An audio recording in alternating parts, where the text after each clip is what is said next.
भाद्रपद माह के शुक्ल पक्ष की त्रयोदशी तिथि 5 सितंबर को प्रातः 4:08 पर शुरू होगी। वहीं इस तिथि का समापन 6 सितंबर को प्रातः 3:12 पर होगा। ऐसे में प्रदोष व्रत शुक्रवार 5 सितंबर को किया जाएगा। शुक्रवार के दिन पड़ने के कारण इसे शुक्र प्रदोष भी कहा जाएगा। प्रदोष व्रत हर महीने में आने वाली दोनों पक्षों की त्रयोदशी तिथि पर रखा जाता है। इस प्रकार हर महीने में 2 बार प्रदोष व्रत किया जाता है, जिसकी पूजा प्रदोष काल में करने का विधान है। प्रदोष व्रत का महत्व हिंदू धर्म के सबसे शुभ व महत्वपूर्ण व्रतों में से एक प्रदोष व्रत होता है, जिसमें भगवान शिव की पूजा की जाती है।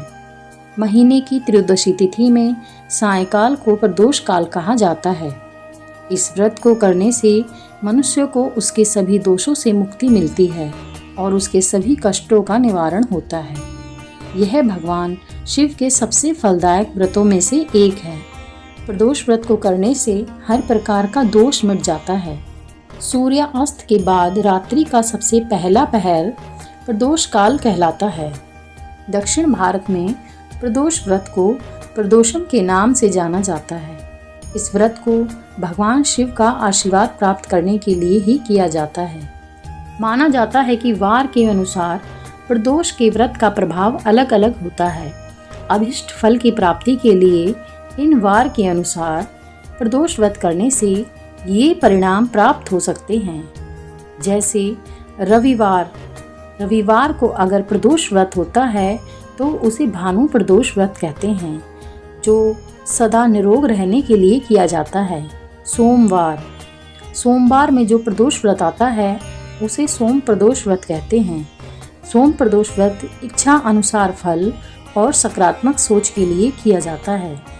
मंगलवार को जो प्रदोष व्रत आता है उसे भौम प्रदोष व्रत कहते हैं। ये स्वास्थ्य से जुड़ी परेशानियों को दूर करने के लिए किया जाता है।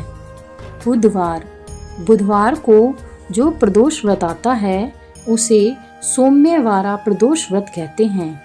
ये शिक्षा व ज्ञान पाने के लिए किया जाता है। गुरुवार को जो प्रदोष व्रत आता है उसे गुरुवार प्रदोष व्रत कहते हैं। ये व्रत पितरों के आशीर्वाद और शत्रु के विनाश के लिए किया जाता है। शुक्रवार में जो प्रदोष व्रत आता है उसे भृंगुवार प्रदोष व्रत कहते हैं। ये व्रत धन व सौभाग्य की प्राप्ति के लिए किया जाता है। शनिवार के दिन जो प्रदोष व्रत आता है उसे शनि प्रदोष व्रत कहते हैं। यह व्रत संतान प्राप्ति के लिए किया जाता है।